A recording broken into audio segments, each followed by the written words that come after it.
The stars are right, and that means it's time for another episode of The Whisper in Darkness. I'm your host, the Manfromleng. Thank you very much for joining me today. After a few recording delays, a holiday break, and another bout of COVID, we are back with our reviews of the player cards in the Path of Carcosa Investigator Expansion. This time we're going to take a look at the Mystic cards in the box. In this episode we discuss Alchemical Transmutation, David Renfield, St. Hubert's Key, and Astral Travel. There are spoilers throughout if you care about that sort of thing. If you enjoy what you hear, remember to like, comment, and subscribe. Before we get started, a quick reminder of how we rate cards here on The Whisper in Darkness. The best of the best get an Elder Sign, while the worst of the worst get an Auto Fail, and the cards in between get a +1, 0, or Elder Thing respectively. Cards that you build around or cards that are good in one particular deck get a Bless token, while cards that we believe are destined to end up on the list of taboos or are simply bad for the big game get a Curse token. Before I get started, I'd like to thank the patrons of this channel for their tremendous support. You all rock. If you'd like to be amazing like these people and support the channel's goals and see your name on this list, head over to patreon.com, sign up for a tier of your choice, and claim your rewards. That would be awesome. Special thanks to Cole Monroe Chitty, Nicole Fiscus, and Nate Lost in Time and Space for their contributions to the channel. I couldn't do it without you. Without further ado, let's get started.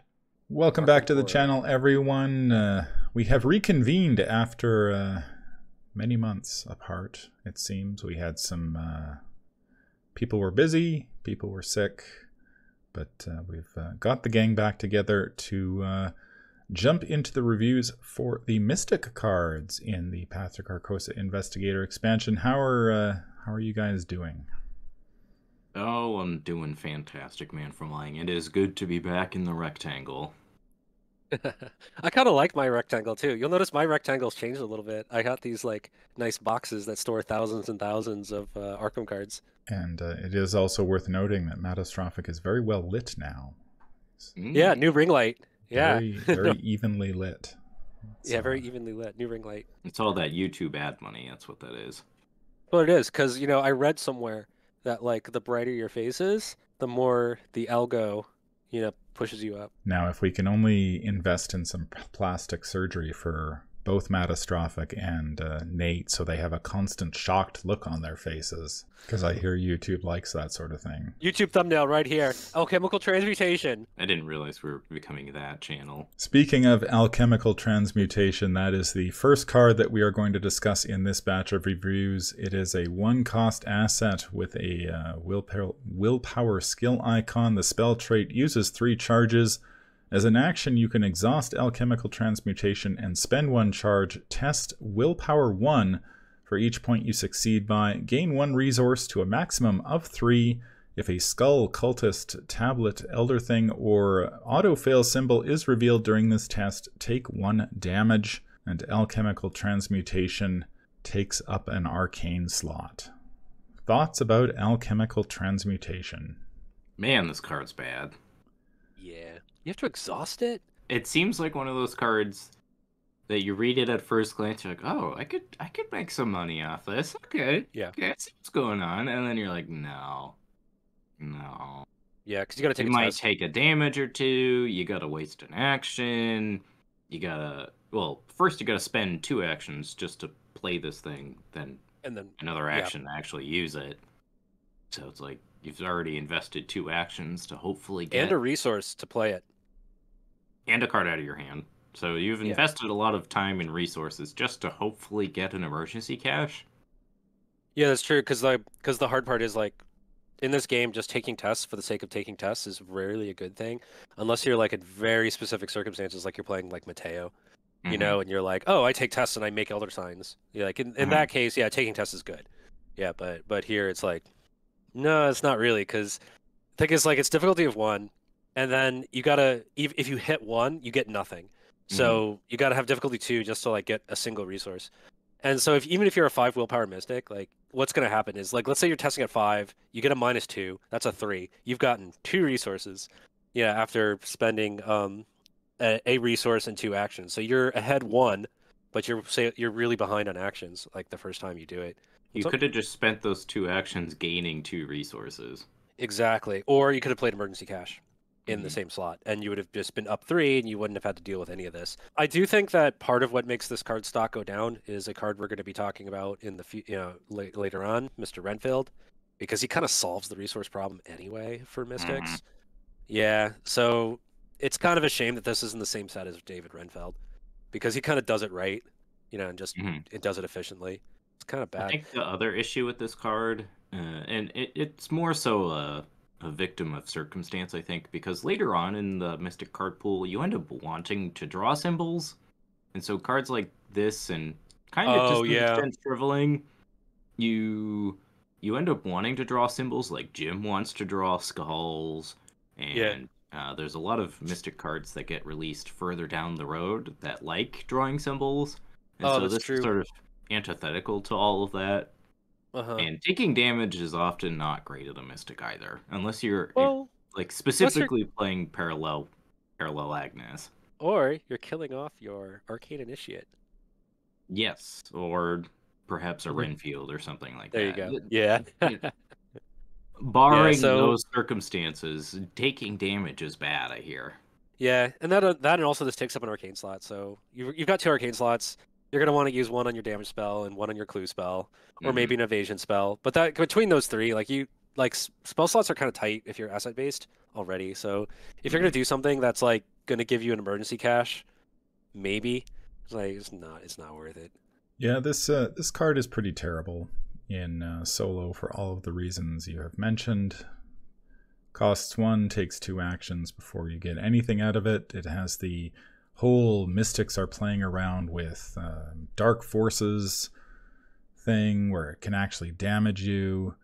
In the solo format, having to waste an Arcane slot for this when you really need your damage spell and your clue spell to actually do the stuff in the game, this is just not very good, and kind of makes me mad that it was actually printed at all, considering it's in the same set as Renfield, who does the whole resource thing better, and Uncage the Soul, which does the resource thing better. Right. So it's in the same set with 2 much better solutions to the resource issue, and I cannot see any reason to play this card. Now, I will say that its stock goes up a very, very tiny bit with the release of Edge of the Earth and Dragon Pole, because Dragon Pole gives you the extra arcane slot, and you want to be filling those arcane slots, and between Alchemical Transmutation and Scrying, they are the 2 cheapest level 0 arcane slot filling spells in the game at 1. I see. If you just need to fill a slot. So people did start to play this card in those sort of Dragon Pole decks just to fill an arcane slot.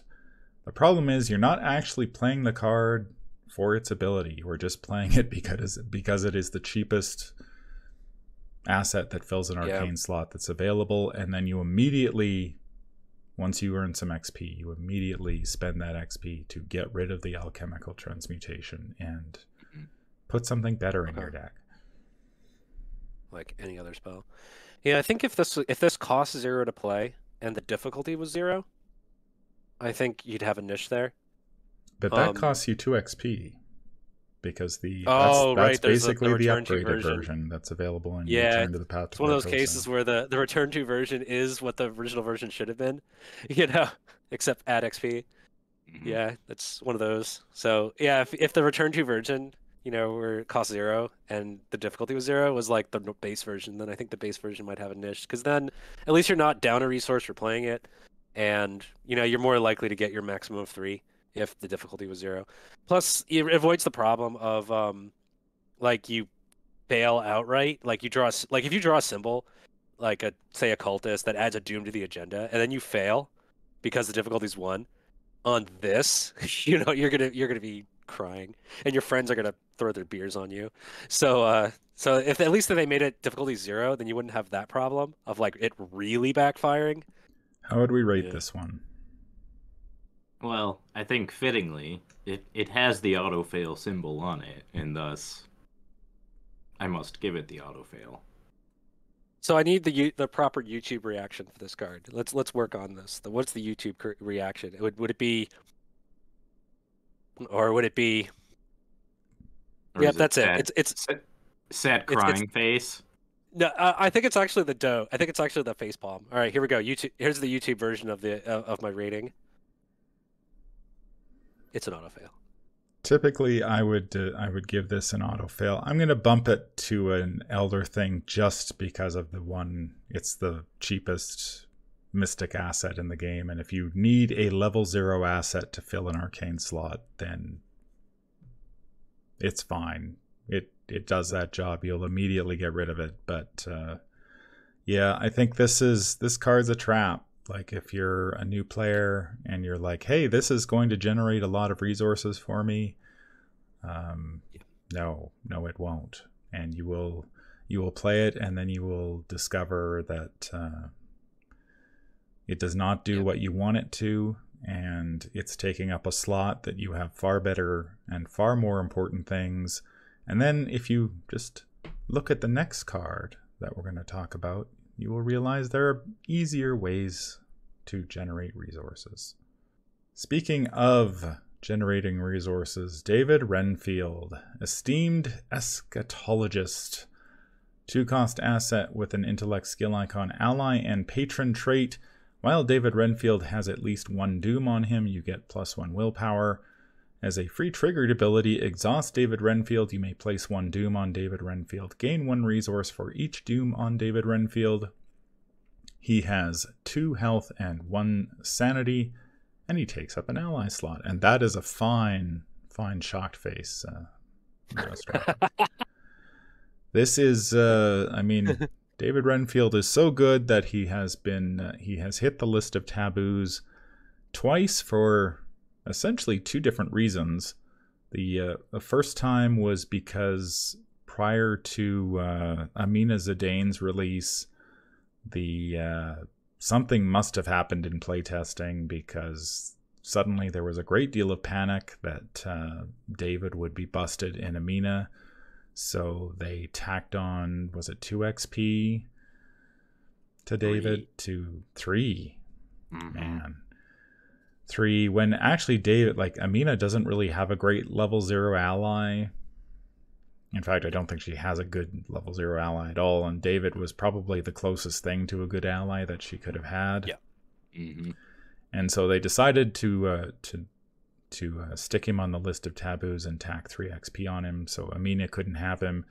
And then decided that, no, actually that wasn't the problem, and changed that. And it was actually apparently a scenario in the Scarlet Keys that plays with Doom in a slightly different way than every other scenario in the game. And so David was busted in that scenario, so now they capped him at 3. So that's the most you can, the most resources you can gain if you're playing with the tabooed version of him. But David is an amazing ally. Oh yeah. Can't really. I know there's a lot of people who are just like, oh, just generate as many resources and then sack him as quickly as possible. I tend to value his +1 willpower a great deal. Oh yeah. And so I tend not to actually add. I add 1 doom to him and then just keep him around. And I might sack him if I'm worried, but I find in solo the doom thresholds of agendas is generally pretty lax. Oh, I see. Okay. So you can get away with a doom and not be punished for it too badly. What do you guys think about David? Yeah, I think kind of a similar thought to Manfromleng and 2-player. Like, that 1 doom generally isn't what's going to ruin your game. And if it is, you have the opportunity in most games to get rid of him before it really does matter. But yeah, I also value the +1 willpower because it comes at such a cheap rate. Exactly. And, like, it's basically free. You play Renfield turn 1, you generate a doom, get a resource back. You're already, like, generating value off of him. And then throughout the rest of the game, he's providing you a willpower boost, which, if you're thinking about something like, oh goodness, what's the name of the talent that generates willpower? Arcane Studies? Yeah. If you're thinking about like arcane studies, you have to pay resources to get free willpower.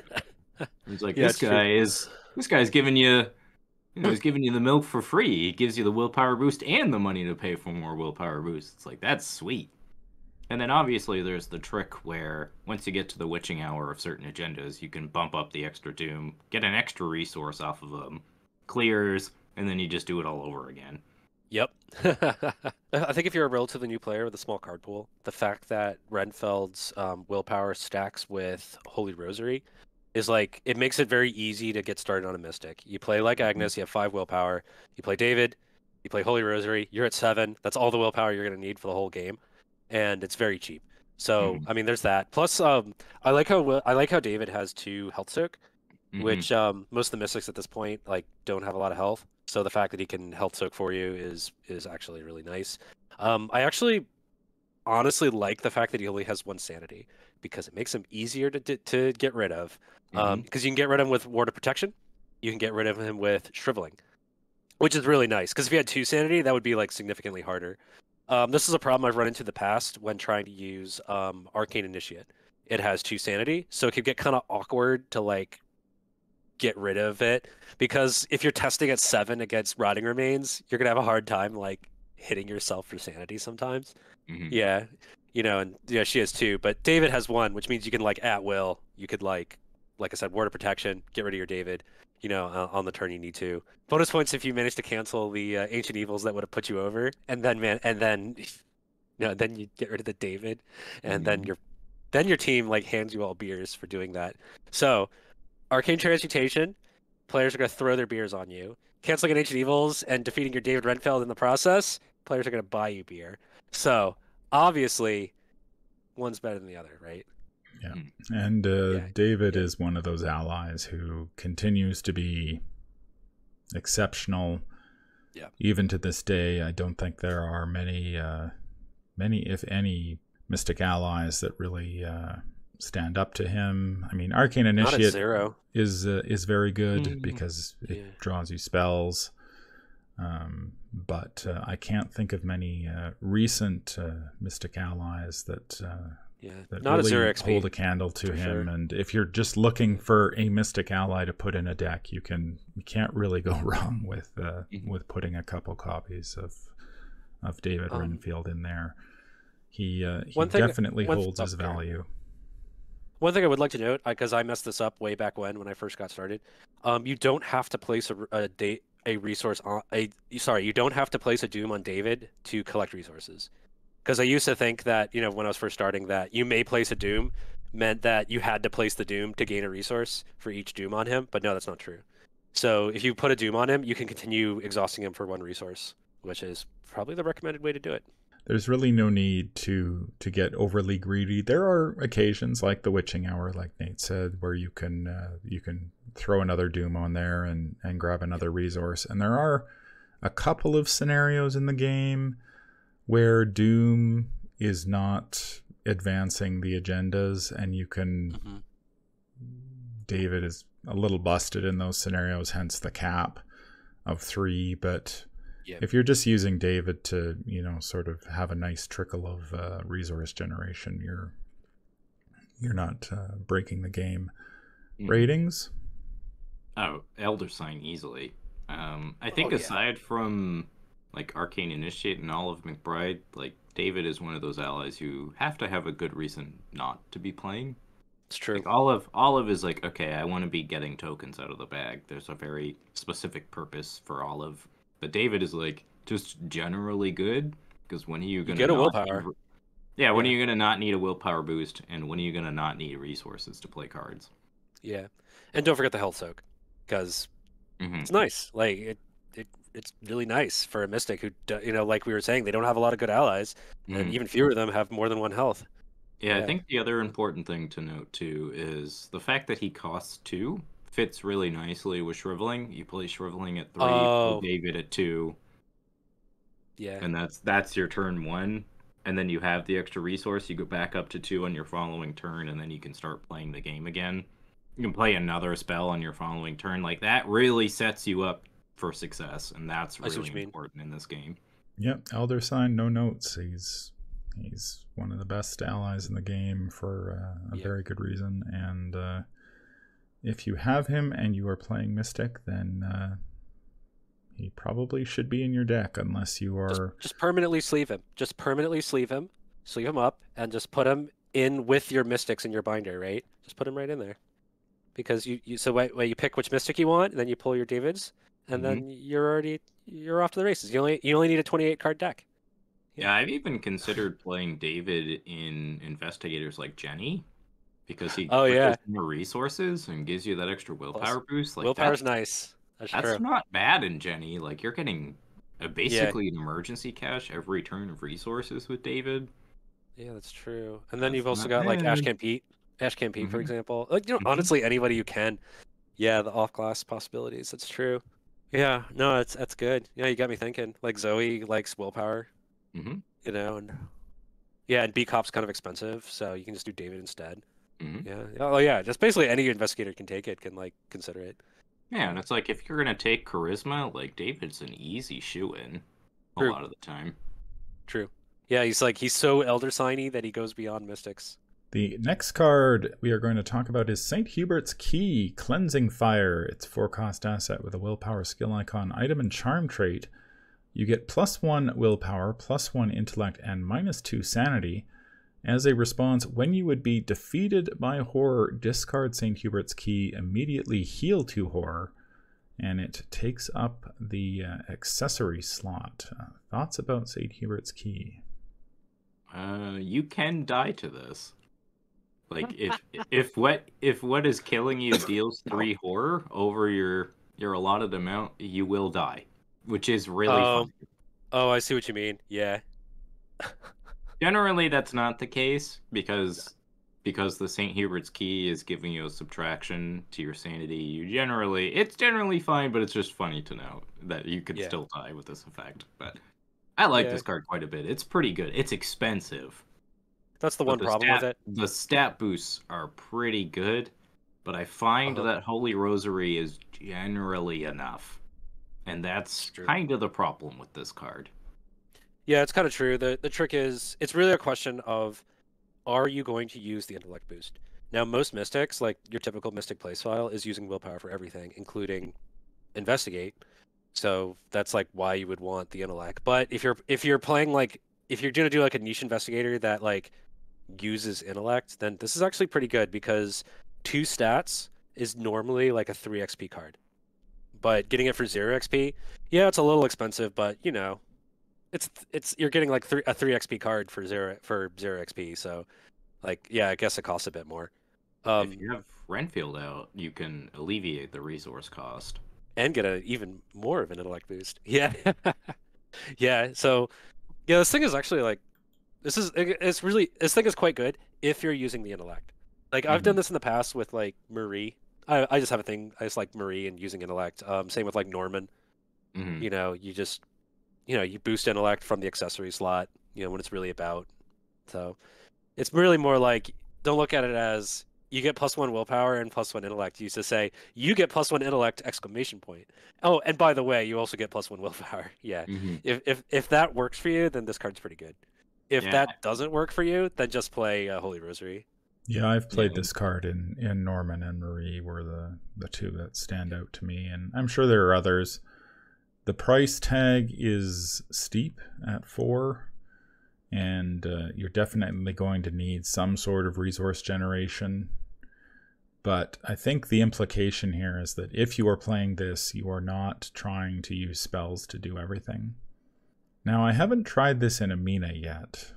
I don't think it made the cut in her. It is a charm, and Amina is 3s across the board, so she'd be 4s. So might be worth exploring there, but it's really for me, it often just comes down to that 4 resources is steep. And I don't think Uncage the Soul is spells and relics, so oh yeah, that's right. You can't use that to reduce the cost of this. Yeah. And so you really sort of need Renfield to help you, or emergency cache, but not Alchemical Transmutation. No. to afford this, and yeah, it does help, and it is if the horror that you take doesn't kill you outright, you do heal 2, and then this card goes away, and your sanity goes up, back up to what it was. So you're kind of getting 4 sanity out of the deal, which is not bad. At least it puts a little bit of a bigger barrier between you and death than, say, cheat death does, when we talked about that one. I guess it does protect you from taking like a bunch of direct horror, but you're a mystic. You're not taking a lot of horror, which is, you really aren't, like, because your willpower is so high. Yeah. Yeah, and you generally have like 8, 9 sanity, so Exactly. it's like you're going down to like 6 or 7, and it's like that's usually enough. For most horror's scenarios. not what takes you out. Yeah. Generally, yeah. One of the other uses for this card is to try to build the desperate skills deck around it. Oh, that's right. Because it is reducing your sanity by 2 is one way to get yourself in desperate skill territory. Yeah, I believe we talk about was that it Ashcan? when we get to I think Ashcan is Desperate the one Ashcan, who often would use this to drop his sanity down into desperate skill territory. That is one option. So it's we could talk about that a bit more when we get there. I mean, it does suffer from the problem of like you have these desperate skills, 8 of them, that basically turn off until you get your St. Hubert's key. We could talk about that more when we get there. Yeah, Pete has plenty of ways to deal with that, thankfully. Yep. And this is just kind of a nice addition to all of that because it affects Duke as well. But I like St. Hubert's Key quite a bit. I've used it in Carolyn as well. Carolyn gets to get a little bit of money on the other end, which is nice. Yeah. She uses intellect, and she likes the willpower boost too. She can use spells to deal with enemies pretty reasonably.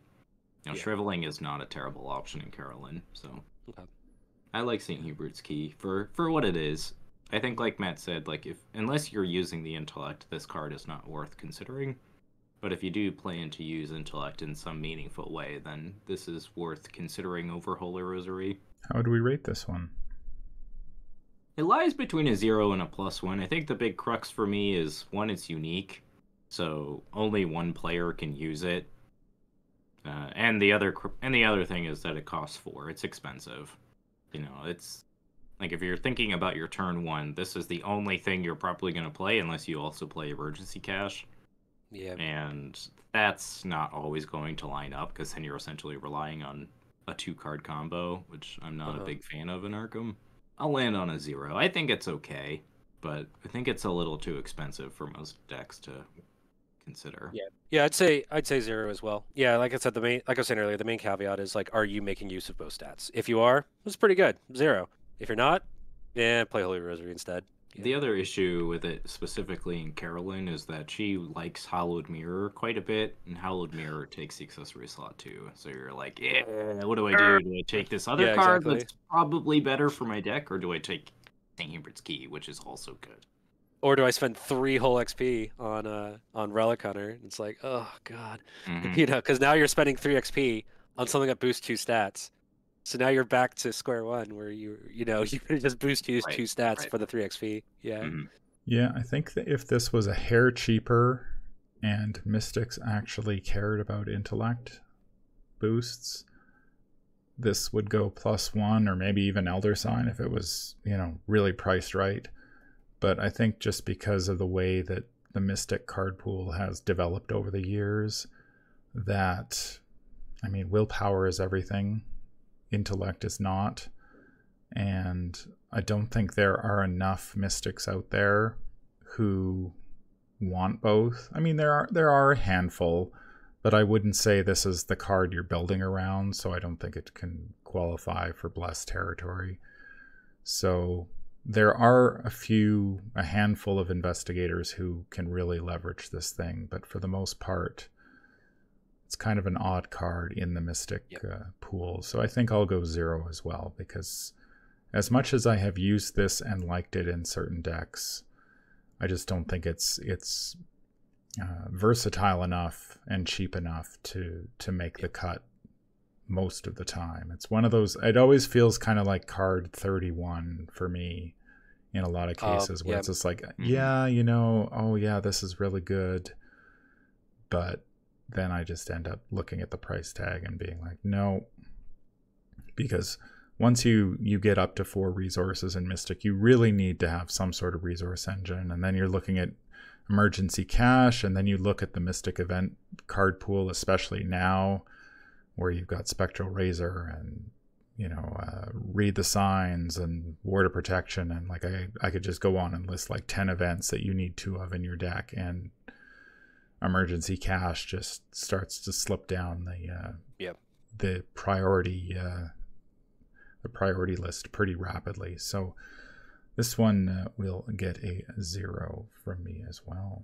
We are going to wrap up this batch of reviews with Astral Travel. It's a 3-cost event with a willpower and agility skill icon spell trait.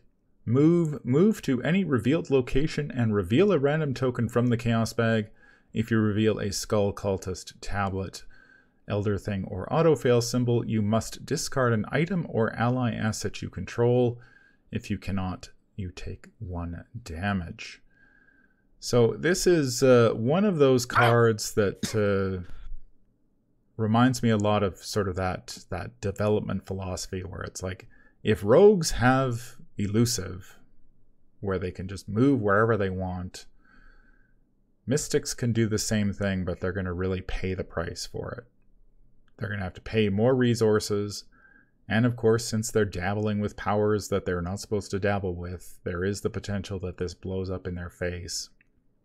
That said, I have put this card in decks for very specific scenarios where it absolutely just wrecks those scenarios. I'm thinking Unspeakable Oath. This is really nice in that scenario because being stuck it's down like half in the the jail challenge, cells and then being out able of to teleport out basically to the yard, I think is the location, is fantastic. Ruins of Etsley, this thing is amazing, of course, because suddenly you go from one end of the map to the other and you can get out. But that 3 resources is rough, but I don't think I've ever actually had this blow up in my face, to be honest. Yeah, But usually when you're playing it, it's like endgame. So if you lose the ally or the item, it doesn't matter. It doesn't matter. Yeah. So right. What do you guys think? I was just going to say the same thing. Like, when you need this card, the cost does not matter. Right? Correct. Because you're breaking the game in half when you use a card like this. You're becoming Luke for an action. Oh yeah, that's right. Yeah, that's really the problem with this card is they made Luke the investigator, and Luke just does all of this plus more for free. As a fast action. As a fast action, and you're like, why, God, why? But hey, listen, this is not the time or place to discuss that. As written, it's not terrible because, like you said, Manfromleng, the situations where you play this card, the cost just doesn't matter. Like, if you have 3 resources towards the end of the game when you need to get out, you astral travel, and then you're out. Discarding an item doesn't matter. Discarding an ally doesn't matter. Taking a damage doesn't matter. Because you just resign the following action anyway. Yeah, there is one hidden cost here, actually, and that is the attack of opportunity taken when you do play this. So if you are engaged with something and you don't have shriveling charges, or you don't want to spend actions, you just want to get out, right? You don't want to spend actions dealing with the enemy that's on you. Yeah, there is the attack of opportunity that's involved as well. So yeah, if you're low on health, this may not be the win button you need it to be. For that reason. So then you're looking at another action to evade the guy.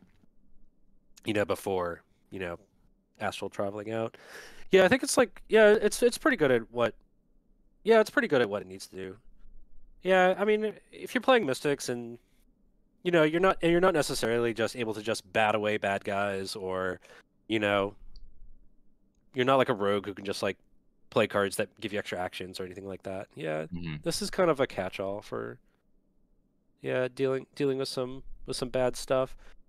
Yeah, it's not like over the top either, because like you do have the attack of opportunity problem.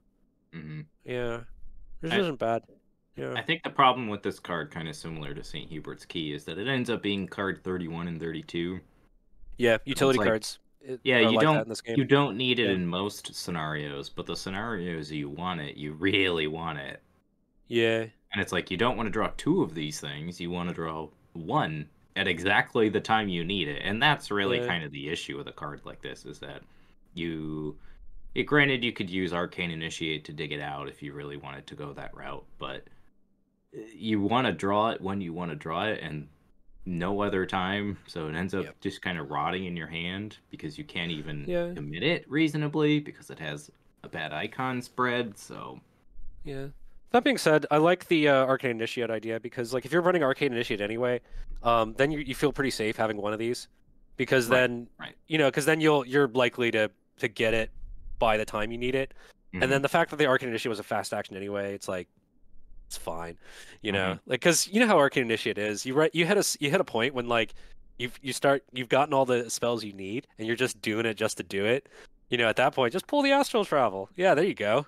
And now it's sitting there for when it's time. So I guess what I'm saying is, like, you can feel safe just including one copy and feeling pretty good about it because the Arcane Initiate will get it for you. Yeah, I think like front half of TFA, front half of Path to Carcosa, you could keep this in your deck, and then in the later half of the campaign, you just take it out. Yeah, but you've got the is it Pallid Mask? Oh yeah, you gotta go back. You gotta. Yeah, and Black Star's Rise too. If you guess wrong, that's true. Yeah. I mean, I think in the Path to Carcosa campaign, it actually has some utility late into the scenarios. Heck, even what's it? Actually, every scenario in Path to Carcosa involves, like, sometimes you got to get from point A to point B, like Curtain Call. Depending on. Phantom of Truth to some extent too, when you're trying to chase the Organist around, that can be that's true. Oh yeah, because there's no restriction. You could go to any revealed location, so you could jump on baddies. That's true. Rogue, Elusive can't do that. Yeah, okay, that's not bad. Yeah, especially in Path to Carcosa, the campaign it came out in. Yeah, this is actually pretty good. Yeah, I was thinking because what ends up happening in Last King, often enough, is one of the one of the party guests spawns on you, and it's like really tough, like 4 evasion. This will just help you just bail out. I mean, you'll take an attack of opportunity from, like, Candace, but usually what ends up happening in the Last King is, like, it goes from everything's fine to everything's terrible, and then you just have to run away. And this does save you there, because that's a lot. Because, like, evading like a 4 evasion, party guess is kind of rough, So just go away, just run away with this. Yeah, this card's pretty good in Carcosa. Yeah, the set it came in. Yeah, I was gonna say, the more I think about it, the more I can see it being useful in Carcosa, like in the Echoes of the Past, when you've got one player on one floor and another on another, and you need them to reconvene somewhere. Astral it's also any revealed location, so you could just warp into the secret room. Yep. Which is, I mean, come on, that's pretty cool. You just, like, poof into the room. Yeah, into the secret room. Yeah, you just like step out from behind a bookcase and you'd be like, but was I here all along? Yeah, not bad. Yeah. How would we rate this one? It's like, it almost feels like a not like a bless in the sense that you build around it, but a bless in that you really do consider what campaign you're playing when you put this card into your deck. And I feel like you kind of really want Arcane Initiate as well. So then if you're not doing that, you're probably not playing Renfield. So it's tough. Ooh. You know what I mean? Ooh. Like, I feel like you're not explicitly building around this card, but you're building a deck that utilizes it in a particular campaign, if that makes sense. Like in Carcosa, I can see this being useful, when you draw it in most scenarios, but maybe outside, like other campaigns, you're not going to find as much use for it. Yeah, it's kind of true, because like Forgotten Age, most of them you explore, so you don't have like a big map that you need to move around. You have a small map that slowly gets bigger. Yeah. Some scenarios you definitely could use it. Like sure. You're right. Threads of Fate. Yeah, that's like the exception. It's like that's not the explorer scenario. And Doom and Vetsley too. It's useful in Doom and Vetsley. Oh yeah. I'm just gonna go on the limb and say 0, because as with any like utility cards are kind of hard to fit in the deck. But if you fit this one in, you'll find good uses for it, and you could play one copy if you're doing Arcane Initiate anyway, and you won't have to worry too much about not drawing it. Yeah, because that sucks when you run a utility card and then like you never draw it when the the opportunity comes up. But it's a spell, so you shouldn't have that problem. So I'm just gonna go out on the limb and give it a 0. I have been debating between 0 and +1.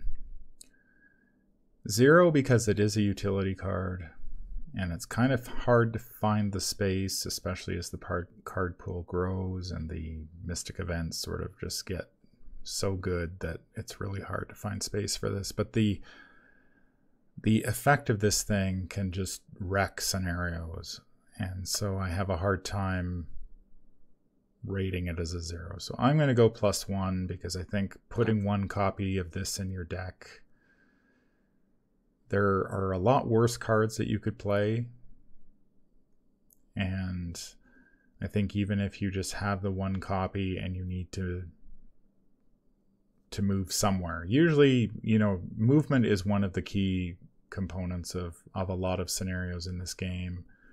And if you were to, say, start a new campaign sort of blind and you had no idea what you were going to have to face, you can almost be guaranteed that you're going to have to move at some point.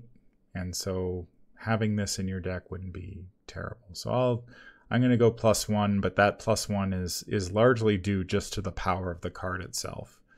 If I was rating it on like how many copies I'd want to play and stuff like that, it's closer to a 0. But I think the power for this one tips it over the edge, because it really sucks when you get in trouble and you don't have a way to get out of it. And this isn't quite the cure-all that elusive is, but it does.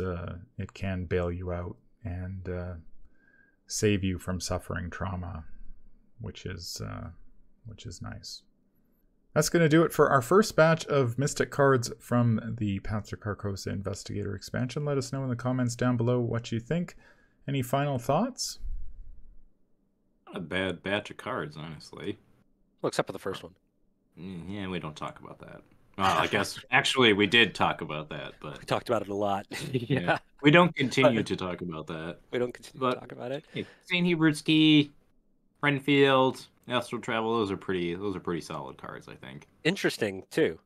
Yes. Nuanced, right? Just like you just talk about Renfield strategies. You could do a whole like blog post on, how to Renfield well. Yeah. No, interesting cards. Nuanced. They're not simple. Yeah. So good times. I like this. Good batch. I like this set. That's going to do it for this episode. If you enjoyed what you hear, remember to like, comment, and subscribe. If you need to contact me, I can be reached at manfromleng@gmail.com. I'm also on Twitter at manfromleng. Until the stars are right, keep your shotgun close and your elder sign closer. Take care out there, and happy investigating.